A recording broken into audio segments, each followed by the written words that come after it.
त्याविषयी आणि मराठी भाषेविषयी सगळे अगदी मनापासून भरभरून बोलले. पुढच्या पिढीला जर तुम्हाला अगदी असं काहीतरी त्यांचा इंटरेस्ट जागवायचा असेल ना, तर त्यांना महाराष्ट्राची थोरवी कळली पाहिजे. आणि महाराष्ट्र हा ह्या 50, 60, 100, 300, 500 वर्षात घडलेला नाही आहे. महाराष्ट्राची जडणघडण जर बघितलं ना, तर जेव्हा ज्वालामुखीचा उद्रेक होत जेव्हा सह्याद्री पर्वताची जेव्हा निर्मिती झाली तिथून सुरुवात केली पाहिजे. तेवढं मागे मी जाणार नाही.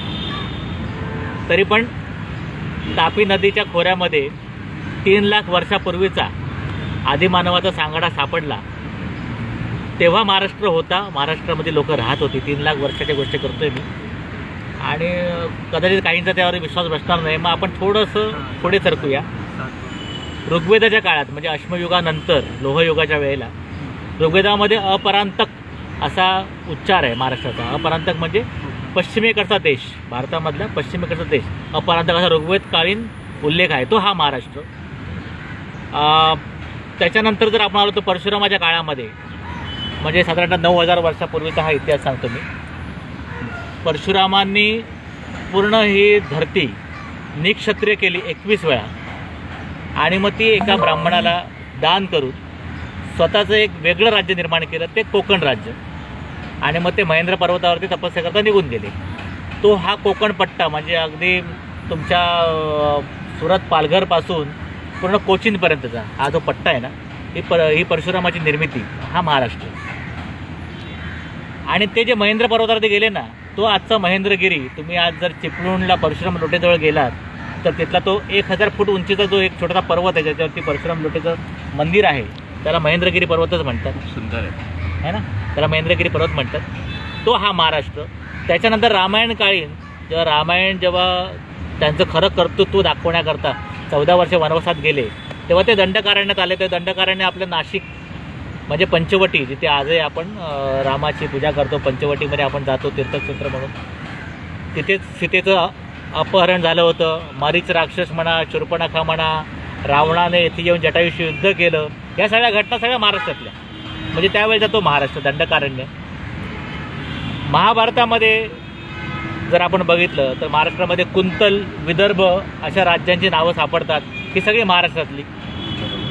जेव्हा युधिष्ठिराने त्याच्या ज्या युद्धामध्ये जेव्हा पराभव झाला युधिष्ठिराचा, तेव्हा त्याला सांगण्यात आलं होतं की एक कहाणी आहे, ते कथानक आहे, नळ दमयंती. नळ राजा आणि दमयंती. दमयंती ही विदर्भ राजाची कन्या. विदर्भ राज्य कुठे आहे? महाराष्ट्रात. नळदुर्ग किल्ला, हा नळाचा किल्ला, हा कुठे आहे? नळदुर्ग, उस्मानाबाद. म्हणजे तो आपला महाराष्ट्र. म्हणजे महाराष्ट्राची थोरवी कधीपासून नाही ती बघा. तर तुमच्या लक्षात येईल. ही जर जोपर्यंत तुम्ही आपल्या तरुण पिढीला सांगत नाही ना, तोपर्यंत त्यांना महाराष्ट्र कळणार नाही. महाभारतानंतर आत्ताचा जो इतिहास आहे, जो लिखित इतिहास आपण ज्याला म्हणतो, म्हणजे मध्ययुगीन इतिहास, मौर्यकालीन सम्राट अशोकाच्या काळामध्ये उज्जैनच्या आसपासचा जो परिसर आहे ना, त्याला राष्ट्र असं नाव आहे, महाराष्ट्र. पहिल्यांदा आपल्या महाराष्ट्राला राष्ट्र असं संबोधित जर केलं असेल तर अशोकाच्या काळामध्ये. म्हणजे हे बुद्ध काळ, म्हणजे बौद्ध धर्माचा प्रसार जेव्हा होत होता त्यावेळेच्या गोष्टी सांगतोय. बुद्धकालीन जे त्यांचे अनुयायी होते महायान पंथाचे, त्यांच्या ग्रंथामध्ये हा उल्लेख आहे राष्ट्र म्हणून. आणि तो उज्जैन नगरीच्या खालचा प्रदेश, नर्मदाच्या तीराच्या खालचा प्रदेश जो आहे तो महाराष्ट्र. म्हणजे त्यावेळी आपल्या राज्याला राष्ट्र असं होतं. आणि मला सांगायला अगदी म्हणजे खूप आनंद आणि अभिमान वाटतो की तुम्ही भारतातली सगळ्या राज्यांची नावं जरा तपासून पहा. केवळ एकमेव आमचं राज्य असं आहे ज्याला राष्ट्र म्हटलं जातं. केवळ आमचं राज्य असं आहे ज्याला राष्ट्र म्हटलं जातं. त्याच्यामध्ये देशभावना आहे, देशभक्ती आहे, राष्ट्रीयत्व आहे. बाकी कुठल्याही राज्याच्या नावामध्ये राष्ट्र हा शब्द नाही आहे. आणि तेव्हापासून महाराष्ट्राने आपल्या भारतवर्षावरती राज्य केलेलं आहे. अगदी तुम्हाला मी सातकर्णी, सातवाहन ज्या युगातला मी गोष्ट सांगतो की सातवाहनाच्या ह्याच्यामध्ये एक त्यांचा जो राजा होता शालिवाहन त्याचं नाव, त्याने खूप मोठा पराक्रम केला. शक आणि कुषाणांच्या ज्या होत होत्या स्वाऱ्या आपल्यावरती, म्हणजे आताचं युक्रेन, रशिया इथले शक आणि कुषाण, यांचा बिमोड केला शालिवाहनाने. आणि त्यावेळेला जी लढाई झाली होती ती कुरुक्षेत्रात झाली होती. म्हणजे महाभारतकालीन पण कुरुक्षेत्र गाजलं, शालिवाहनच्या वेळेमध्ये पण कुरुक्षेत्र गाजलं, आणि नंतर पेशव्यांच्या पानिपतच्या वेळेला पण कुरुक्षेत्रच गाजलं. तर ते कुरुक्षेत्र महाराष्ट्रात ताब्यात होतं. शालिवाहन हा मराठी राजा, त्याची राजधानी ही प्रतिष्ठान म्हणजे आजचं पैठण, एकनाथ महाराजांचं पैठण, म्हणजे हा आपला मराठी राजा त्या शालिवाहनाने 1941 वर्ष अगोदर शकांचा पराभव केला. कुरुक्षेत्रात लढाई झाली होती आणि म्हणून तेव्हापासून आपण भारतीय कालगणना आहे ना ती शकेमध्ये आपण मोजतो. आज 1941 शके चालू आहे, म्हणजे त्या घटनेला 1941 वर्ष झाली.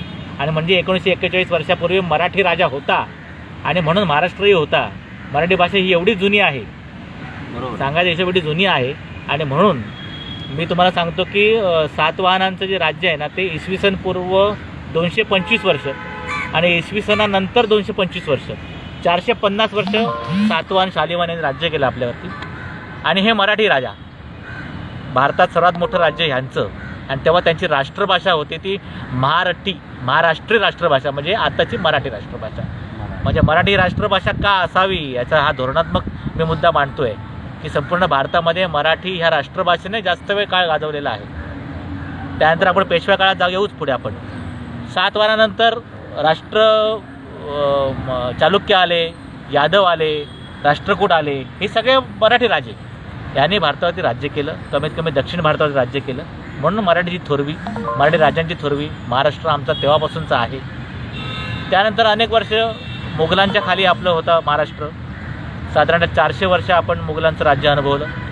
त्यावेळेला जर सर्वात पहिल्यांदी या यवनांविरोधात लढाई करून, चारी पातशाह्यांविरुद्ध लढाई करून, त्यांना चित करून जर कोणी स्वराज्याची स्थापना केली असेल तर तो आमचा मराठी राजा छत्रपती शिवाजी महाराज. अभिमानाने नाव घ्यावं असं हे नाव. आणि त्यानंतर मग तुम्हाला इतिहास माहिती आहे संभाजी महाराजांचा, पेशव्यांनी तर अगदी दिल्लीवरती राज्य केलं. पेशव्यांच्या भावाने राघोबा दादांनी अटकेपार झेंडे फडकवले. अटक कुठे आलं? आताच्या पाकिस्तानच्या पलीकडे, पेशावरच्या पलीकडे अफगाणिस्तानची बॉर्डर म्हणजे हिंदुकुश पर्वतावरती, तिथे आपला भगवा झेंडा लागलेला आहे मराठ्यांचा. ओरिसाला कटकपर्यंत राज्य होतं मराठ्यांचं. म्हणजे अख्खा भारत मराठी अधिपत्याखाली होता. म्हणून मला मराठीविषयी जास्त आत्मीयता वाटते. आणि हे मराठीचं जे माहिती आहे ही आपल्या पुढच्या पिढीला, तरुण पिढीला, लहान मुलांना लहानपणापासून जर शिकवली, शाळेमध्ये दाखवली तर मग त्यांना त्या मराठीविषयी आत्मीयता राहील, महाराष्ट्र राज्याचा अभिमान राहील. आणि मग ही माणसं मराठीकरता तळमळीने पेटून उठतील. म्हणून आपल्या प्रत्येक कार्यकर्त्याला ही कथा तुम्ही सांगा. मध्य प्रदेशची राज्यभाषा 1956पर्यंत मराठी होती. किती लोकांना माहिती आहे? 1956 म्हणजे आत्ता स्वातंत्र्यानंतर 1956पर्यंत मध्य प्रदेशची राज्यभाषा ही मराठी होती. आपण झोपलोय, निद्रिस्त आहोत, आपण मागणी नाही केली म्हणून मग हिंदी झाली. मध्य प्रदेशची भाषा हिंदी कधीच नाही. मध्य प्रदेशची भाषा जी आहे ती बुंदेली, बघेली, गोंड, अवधी आणि मराठी. आता ह्या बाकीच्या भाषांना हिंदी थोडीशी जवळची वाटली म्हणून हिंदी थोडे सरकवली, नाहीतर मध्य प्रदेशची भाषा ही मराठी. मध्य प्रदेशमध्ये जास्तीत जास्त संख्येने मराठी भाषिक. मध्य प्रदेश राज्य कोणी केलं? होळकर मराठी सरदार, शिंदे मराठी सरदार, सुमित्रा महाजन आता ज्या आपल्या लोकसभेच्या अध्यक्षा होत्या मराठीच आहेत. थोडं आपण झाशी साईडला जाऊया. झाशीची राणी मराठी, नेवाळकर मराठी, आपल्या कोकणातले. झाशीच्या राणीचं बालपण पुण्यात गेलं, तांबे हे मराठी. बडोद्याचे गायकवाड मराठी, पवार मराठी. या सर्वांनी उत्तरेवरती राज्य केलेलं आहे. तेव्हा मराठी भाषा तेव्हा राष्ट्रभाषा होती ना. मराठ्यांच्या काळामध्ये राष्ट्रभाषा काय होती? हिंदी होती. हिंदीची तेव्हा उत्पत्ती पण झाली नव्हती.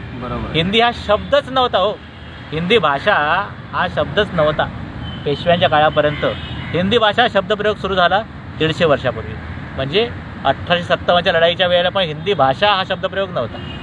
मराठी भाषा होती. मात्र मराठी भाषेचा इतिहास मी तुम्हाला लेखी 2220 वर्षाचा लिहून देऊ शकतो. आणि म्हणून ठामपणे सांगतो की मराठी ही अभिजात दर्जाची भाषा आहे.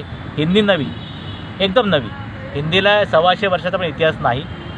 तुम्हाला जर विचारलं मी हिंदीचा एखादा जुना साहित्यिक सांगा, लेखक सांगा, तर तुम्ही अधिकाधिक प्रेमचंद मुंशीपर्यंत पोहोचता.